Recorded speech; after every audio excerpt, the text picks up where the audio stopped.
Hey, what's going on guys? Welcome back to the channel. My name's Theo and today we are going to be trying to make your thumbnails pop a little bit more, just so you can get the text or the pictures just to stand out a little more than they usually do.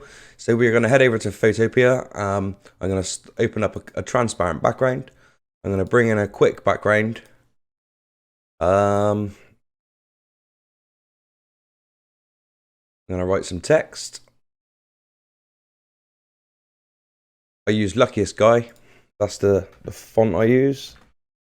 We'll just have that up there, and then we'll also bring in a picture just to show you how easy it is, to be honest.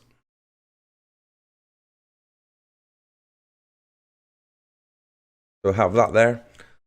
With the text, you can do a few different things to the text. I mean, you can obviously change the colors with color overlay. If you don't want to do that, you can have yourself a background. So if you bring the drop shadow down, put this up to 100%, change this to normal, change the color to obviously yellow if you're going to have black writing, and bring the size. You can have the size to whatever you like pretty much, but make sure the spread's up to 100% and have this down on 0, and then that's how you have the background for the boom.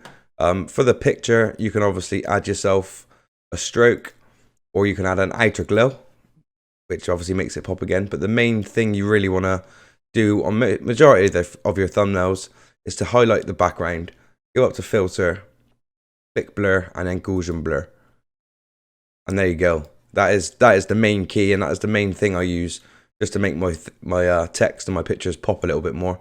But yeah, it is as simple as that, and it makes thumbnails look a lot more appealing, I think, personally. But yeah, if this is your sort of thing, then hit that sub button. Over the other side of the screen, there will be a video saying how to make 3D text. I can show you how to make 3D text in Photopea as well. Again, it's another 2-3 minute video.